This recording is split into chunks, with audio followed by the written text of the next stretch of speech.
سلام، كنتمنى يكون نهاركم دايز مزيان. اليوم غادي ندوركم على شويه وكنتمنى تكونوا بخير وعلى خير ويعجبكم الفيديو وخليكم معايا. عرفتوا واحد الجو زوين بزاف ومع الغروب. كنتمنى يعجبكم الفيديو وتهلاو ليا في راسكم. We are starting the cruise beautifully with the most famous landmark in the whole of Paris and the whole of France, even to the right, the Eiffel Tower. La tour Eiffel a été construite pour l'exposition universelle de 1889. Les expositions universelles étaient de grands événements festifs organisés tous les 3-4 ans environ, principalement en Europe à partir de 1851. Pendant ces expositions universelles, des millions de visiteurs venaient découvrir et célébrer les dernières innovations technologiques, créations artistiques et découvertes scientifiques. En 1889, Paris avait été choisi pour l'événement. Les Français étaient ravis qu'on ait choisi une ville française. 1889, c'était le centenaire de la Révolution française. Une date très symbolique et les Français voulaient fêter en grand en 1889. Ils ont choisi de fêter en construisant une tour exceptionnelle haute de 300 mètres. L'idée était complètement folle. À l'époque, on n'avait jamais, nulle part au monde, dépassé les 169 mètres de hauteur. L'idée de la tour de 300 mètres était tellement folle qu'on n'était pas certain de savoir comment la construire. Un grand concours d'idées a été organisé. C'est l'ingénieur Gustave Eiffel qui a eu les meilleures idées. C'est lui qui a été choisi pour construire la tour de 300 mètres. The Eiffel Tower was created for the World Fair of 1889. World fairs were huge festive events that were organized every couple of years, mostly in Europe, starting in 1851. During world fairs, millions of visitors would come to discover and celebrate the latest technological innovations, artistic creations, and scientific discoveries. In 1889, Paris was chosen to host the World Fair. People in France were thrilled that a French city had been chosen. 1889 was the centennial of the French Revolution. It was highly symbolic. The French wanted to celebrate big in 1889. They chose to celebrate by creating an amazing tower 300 meters high. The idea was insane. Back then, no structure in the world went higher than 169 meters high. The idea was so crazy, nobody really knew how to go about building the tower. A competition of ideas had to be organized. Engineer Gustave Eiffel came up with the best ideas. He got to build the tower.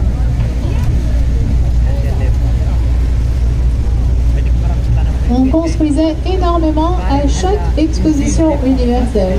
Le bâtiment avec une colonnade derrière les arbres à gauche a aussi été créé pour une exposition universelle un peu plus tard, celle de 1937.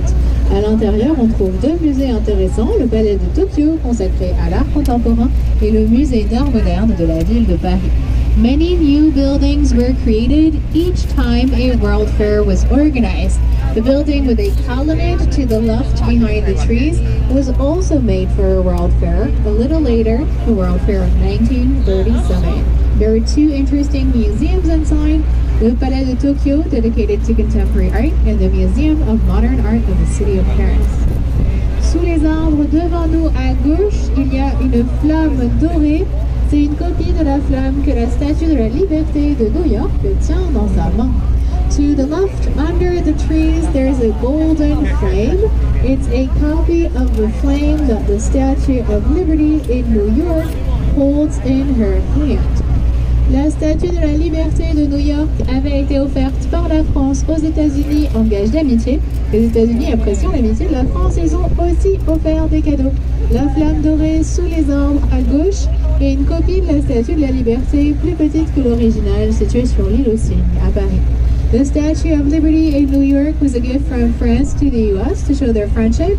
The U.S. appreciated France's friendship, so they gave gifts too. The golden flame under the trees to the left and a copy of the Statue of Liberty a bit smaller than the original. The original in New York is 46 meters high. The American copy is 12 meters high.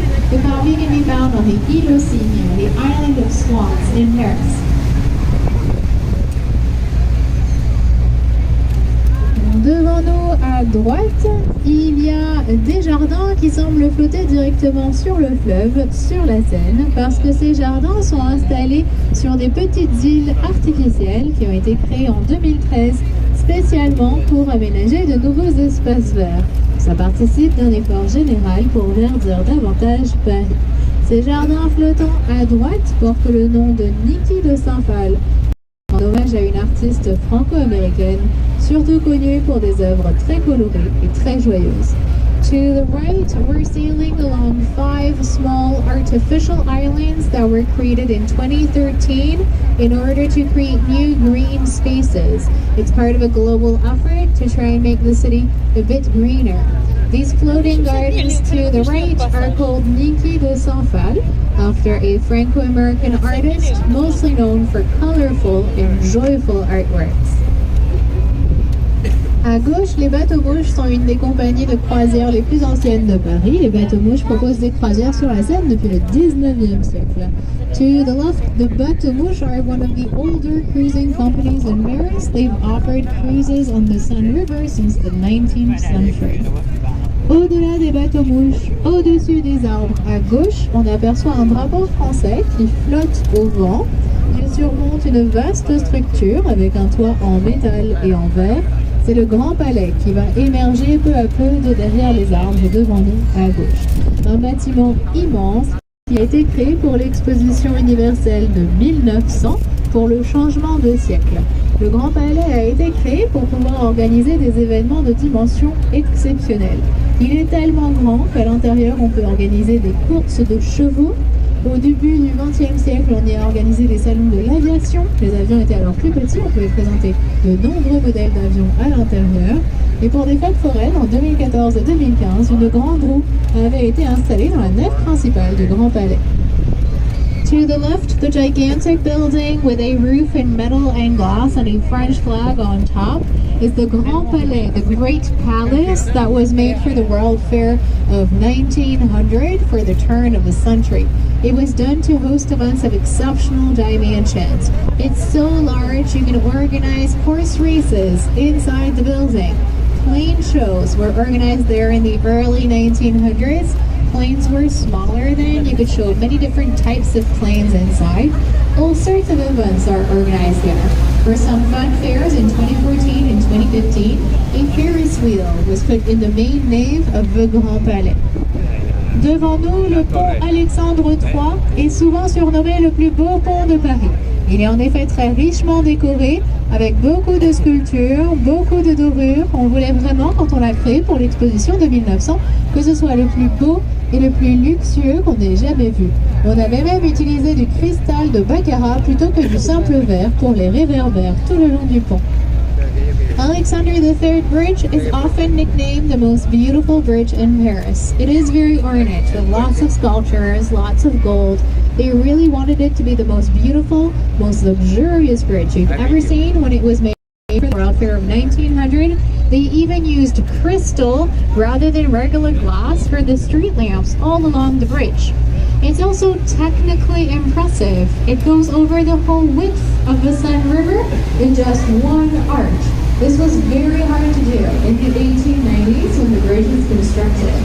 Le pont Alexandre III est aussi impressionnant techniquement parce qu'il enjambe tout le fleuve, toute la Seine en une seule arche, ce qui était très compliqué à faire dans les années 1890 quand le pont a été créé.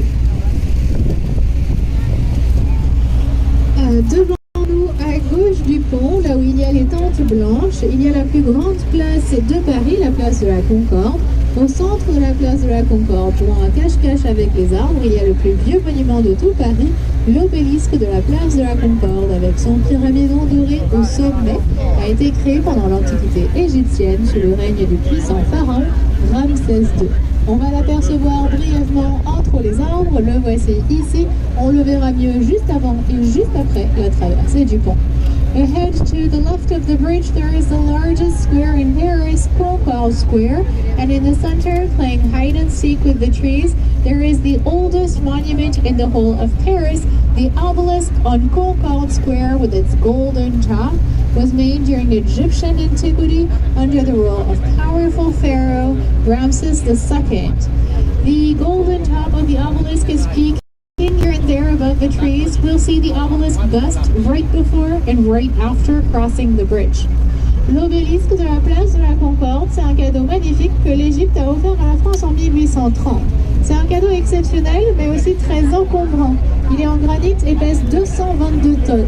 Il a fallu 6 ans d'efforts à la France pour transporter son cadeau depuis Luxor en Égypte jusque Paris en France et pour le faire se redresser ensuite ici à gauche sur la place de la Concorde. Après 6 ans d'efforts, la France était tellement fatiguée qu'elle a renoncé au deuxième cadeau. L'Égypte avait offert 2 obélisques, mais la France n'a jamais eu le courage d'aller chercher le deuxième.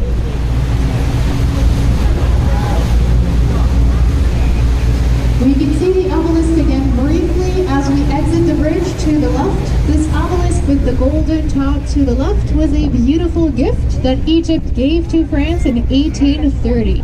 It's an exceptional gift. It's also a heavy, cumbersome one. It's made in granite and weighs 222 tons. It was extremely difficult for France to ship the gift all the way from Luxor, Egypt to Paris, France, and then to get it standing up in the center of the square. It took 6 whole years of efforts for France to set up the gift here. After 6 years of efforts, France was so tired, they decided to give up on the second gift. Egypt had gifted 2 obelisks, but France never had the courage to go get the second one. The other obelisk is still, to this day, in front of the Luxor temple in Egypt.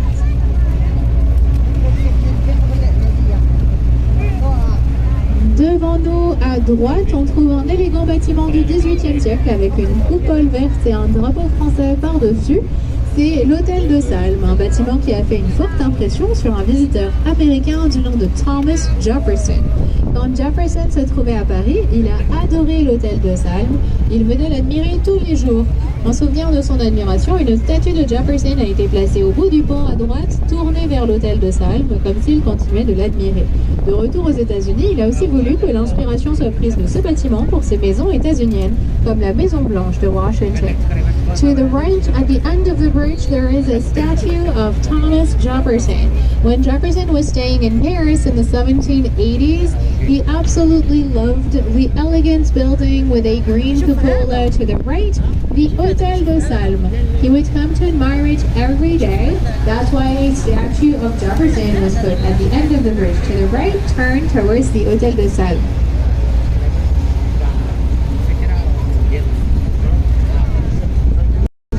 Building with the green cupola so much, he also wanted inspiration to be taken from this building for his American homes, Monticello in Virginia and the White House in Washington, D.C. Après l'hôtel de Salm, à droite toujours, le très beau et très grand bâtiment avec les 2 immenses horloges, c'est le musée d'Orsay. On détruit les toitures, le toit de Notre-Dame, on l'appelait la forêt.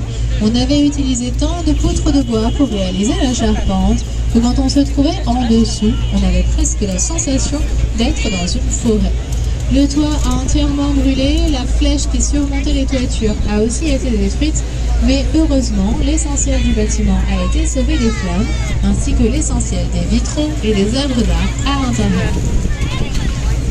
The cathedral suffered a lot in the recent fire, the fire of 2019.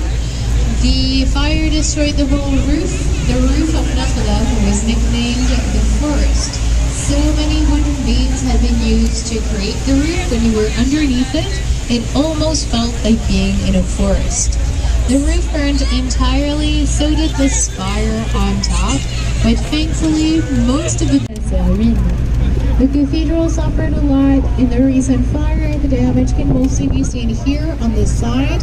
Historically, Notre Dame had suffered immensely already during the French Revolution. The Revolution was a time when people hated the kings. They weren't too keen on the church either.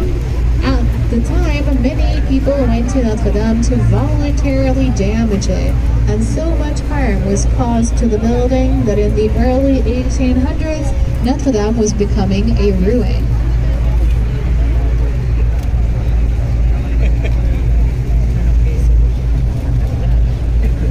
La cathédrale. I'm going to take a short break here. Don't hesitate to use this as an opportunity.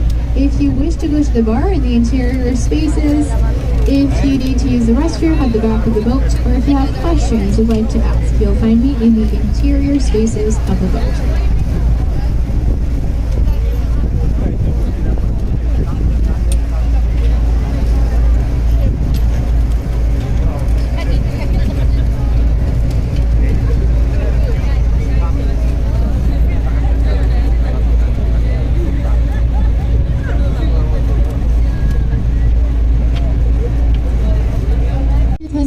Parce que très calme, ce qui est inattendu pour un quartier aussi central dans la ville. L'île Saint-Louis était encore plus calme par le passé, on n'y a rien construit jusqu'au XVIIe siècle. Jusqu'au XVIIe, en plein cœur de Paris, ce qu'on trouvait sur l'île Saint-Louis à gauche, c'était les quais, les vaches qui montaient l'herbe, et c'est tout, c'était vraiment très paisible. Ensuite, on s'est dit que c'était de l'espace perdu, on a commencé à construire, les personnes qui se sont installées là étaient très riches et ont pu se construire de très beaux hôtels particuliers, comme l'hôtel de Lausanne avec son balcon doré à côté de nous, connu pour sa magnifique architecture, son très beau décor intérieur, et aussi pour avoir été le lieu de rencontre d'écrivains français célèbres comme Victor Hugo, Alexandre Dumas ou encore les poètes Théophile Gautier et Charles Baudelaire. To the left, we're sailing along grazing, and that's it. It was really peaceful. And then people thought maybe it was wasted space. They started constructing. The people who settled there were very rich and could afford to create beautiful private mansions, beautiful homes for themselves. The architecture is really gorgeous and adds a lot of charm and value to the whole neighborhood.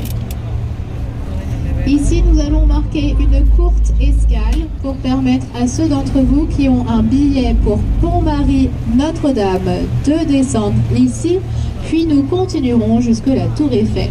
We are going to stop here shortly to allow those of you that have a ticket to Pont-Marie Notre-Dame to get off here, and then we'll proceed back to the Eiffel Tower.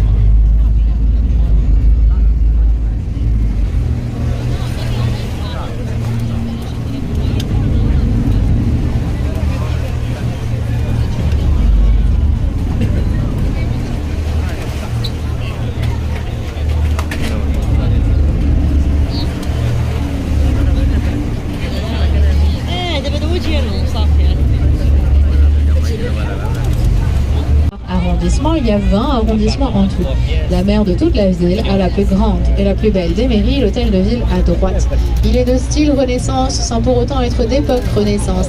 Le bâtiment d'origine a entièrement brûlé pendant la Commune de Paris en 1871. Il a fallu entièrement le reconstruire après cette grande révolte. To the right, the large building in Renaissance style, decorated with statues of famous Parisians, is the Hôtel de Ville, the city hall where the mayor of Paris works. There are many mayors in Paris. There's one per district, per arrondissement. There are 20 arrondissements in total. The mayor for the whole of the city has the largest, nicest city hall, the Hôtel de Ville, back there to the right. It's in Renaissance style, but not from the Renaissance time. The original building burned entirely in a huge riot in 1871.